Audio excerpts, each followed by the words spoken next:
আজ সকালে পরিচালক সুমন দে একটি কোনো কথা বলবো না, কথা ওটা নিয়ে কোনো বক্তব্য নেই। সুমন আমার ছোটো ভাই, কালকে একটা মেল পাঠিয়েছে, আমি ওর সঙ্গে প্রায় 1 ঘন্টা কথা বলেছি। আজকে এটা সোশ্যাল মিডিয়ায় লিখেছে, যিশুপুর থেকে যেটা যাওয়া গেছে, মানে আমার না, আমিও এটা লিখে পাঠিয়েছি। আমার একটাই কথা, শুধু অনেকগুলো জিনিস আমি শুনছি বা দেখছি, সেটা হয়তো ও বলেনি, কারণ সুমন কখনোই সিনেমা চুরি, গল্প চুরি কথাই বলেনি। কিন্তু মানুষজন বলতে শুরু করে দিলেন যে আমরা গল্প চুরি করি। যদি গল্প চুরি করে থাকে তাহলে আমি রিকোয়েস্ট করবো সুমনকে, ওর যারা বিশ্বস্ত মানুষ তারা, কারণ আমি তো ওর গল্প নিয়ে কথা বলবো, মানে এটা আমার ইয়ের মধ্যে পড়ে না, মানে আমার ডেকোরামের মধ্যে পড়ে না।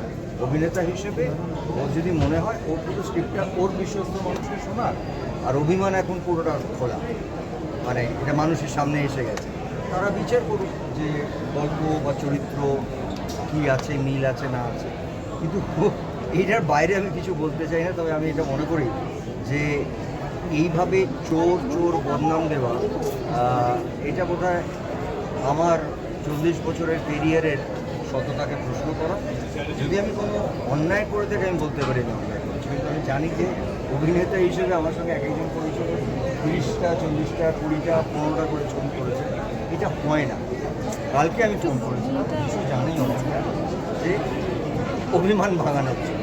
অভিমান আমাদের ক্রিয়েটিভ মানুষের অভিমান হবে, কিন্তু আমি ভাবিনি যে এটাকে এরকমভাবে পাবে। এবং সারাদিনে দেখলাম যে যে অভিযোগটা সুমন করেনি সেই অভিযোগটাই লেখালেখি আরম্ভ হয়ে গেল, যেটা মনে হচ্ছে গল্প চুরি করেছি আমি অভিনেতা একজন।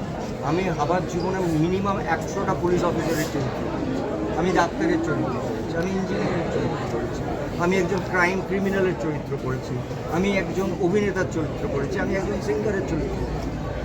এটা তো অভিনেতাদের স্বাধীনতা, আমার এই স্বাধীনতাটাকে কেন কেড়ে নেওয়া হবে?